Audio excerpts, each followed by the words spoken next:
Deolali camp परिसरात रेल्वेत नोकरी लावून देण्याच्या नावाखाली 14 लाख रुपयांची फसवणूक झाल्याचे आरोप समोर आल्यावर स्थानिक तसंच परिसरातील राजकीय आणि सामाजिक वर्तुळात खळबळ उडाली।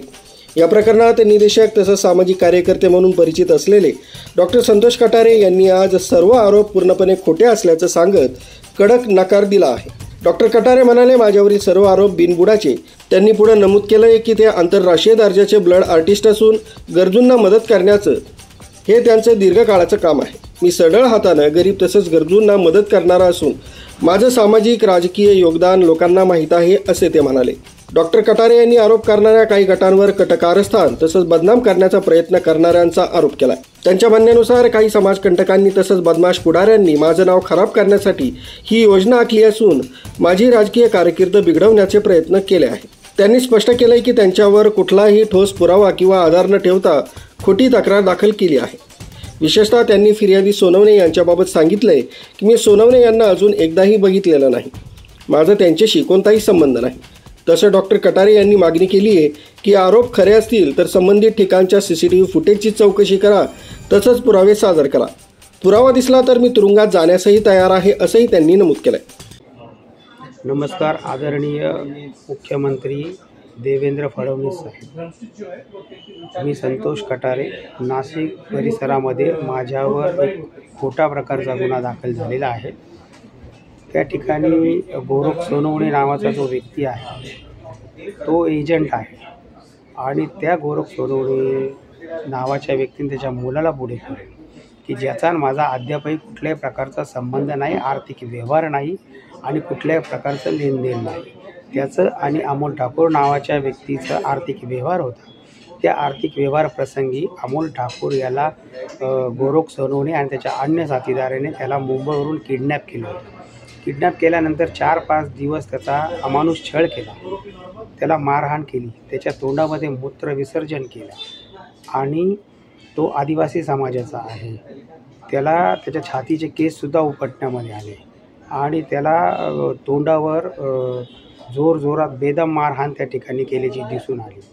ज्या वेळेस त्याला किडनॅप करून त्याचे आई आणि वडील माझ्याकडे मदतीला आले, त्यांनी मला मदतीचा अर्ज दिला आणि तो अर्ज मला दिल्याच्या नंतर मी पवन पवार बंधू यांच्या कार्यालयामध्ये त्या ठिकाणी त्याला गोरख सोनवणे यांनी आणलं होतं आणि त्या ऑफिसमध्ये कार्यालयामध्ये समट घडवण्यासाठी मी त्या ठिकाणी पोचलो आणि पोचल्याच्या नंतर मी हमी घेतली की अमोल जो आहे, अमोल यांचं काय घेतलेल्या ज्या गोष्टी असतील त्या आर्थिक देवाणघेवाण असतील त्या पूर्ण करेल आणि त्या पद्धतीने अमोलने पूर्णसुद्धा केलेले आहे। ज्यावेळेस त्याला किडनॅप केल्याच्या नंतर तो आदिवासी असल्यामुळे आणि त्या इमानदार असल्यामुळे त्याने त्याचे पैसे परत केले, परंतु अतिरिक्त पैसे मागण्यासाठी अमोलकडे तो तगादा लागू लागला आणि त्याचा जो संपूर्ण विषय आहे, मी सन्माननीय महामहिम राष्ट्रपतींनासुद्धा याच्याबद्दल पत्रव्यवहाराद्वारे कळवलेलं आहे। त्याच्यानंतर आपल्या दालनातसुद्धा मी अर्ज केलेला आहे, नाशिकचे आयुक्त यांनासुद्धा मी पत्रव्यवहार केलेला आहे, DCPला पत्रव्यवहार केलेला आहे, त्याच्यानंतर मुंबईच्या आयुक्तांनासुद्धा या संदर्भामध्ये पत्रव्यवहार केलेला आहे आणि आपण मध्यस्थी केली आणि त्याचे पैसे मिळवून दिले तरीसुद्धा आर्थिक लालसेपोटी अमोलकडे आणखी पैसे मागण्याच्या आमिषापोटी हे सगळं कृत्य करत आहे आणि याला चुकीचे लोक साथ देत आहेत।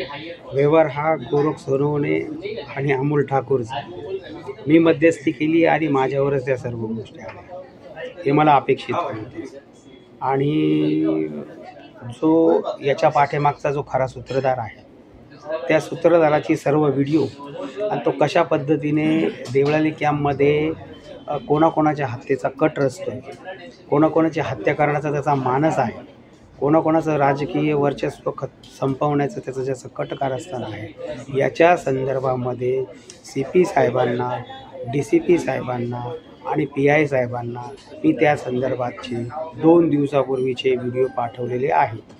जो व्यक्ती सातत्याने पोलिसांच्या विरोधात असतो आणि कोणीही चांगलं काम केलं तर त्याला बघवत नाही आहे, तो 3 ते 4 महिने जेलमध्ये राहून आलेला आहे आणि जेलमध्ये ज्यांनी ज्यांनी प्रशासनाला मदत केली अशा लोकांचा वचपा काढण्यासाठी तो व्यक्ती पुढे सरसावलेला आहे आणि तो गुंड प्रवृत्तीचा व्यक्ती आहे. त्याच्यावर असंख्य गुन्हे आहे, त्याच्यावर अनेक अंमली पदार्थाचे आणि जुगार आणि मटके चालवण्याचं त्याच्यावर आत्तापर्यंतचं बरंच काही त्याचं प्रस्थ आहे आणि लोकांच्या जमिनी बळकवणं, लोकांचे घरं बळकवणे, लोकांचे बंगला बळकवणे, लोकांच्या बायका बळकवणे हे त्याचं सातत्याने काम सुरू असतं आणि तो व्यक्ती याच्या पाठीमागचा खरा सूत्रधार आहे का त्याला माझ्यापासून भीती आहे का यदा कदाचित जर ह्या व्यक्तीच्या मनात, ह्या मुलाच्या मनात जर आलं की निवडणुकीला उभं राहावं आणि मी जर निवडणुकीला उभं राहिलं तर त्याचं राजकीय अस्तित्व संपून जातं,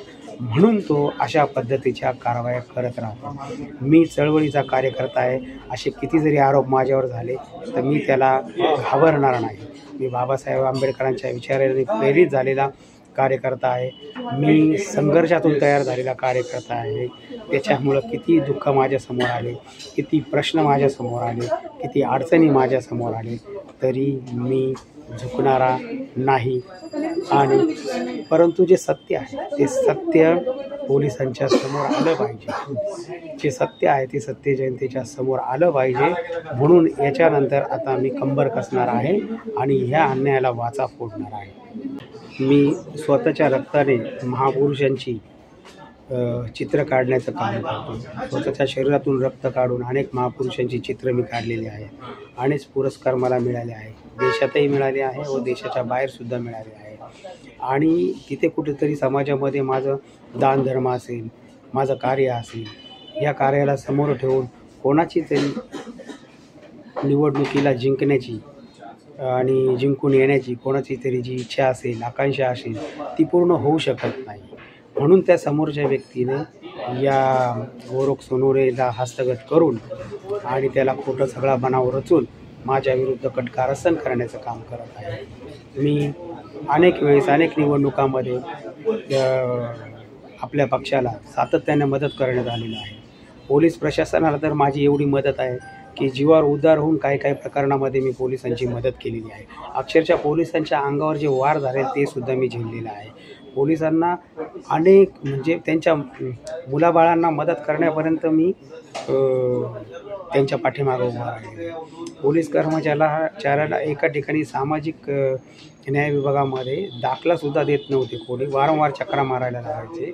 मी सामाजिक न्याय विभागाच्या अधिकाऱ्याचं डोकं ठिकाणावर आहे का, कर्मचाऱ्यांचं डोकं ठिकाणावर आहे का याचा जाब विचारल्याच्या नंतर, तिथे काही कारवाई केल्याच्या नंतर त्या लोकांनी घरी येऊन पोलीस कर्मचाऱ्याला त्याचा दाखला दिला आहे.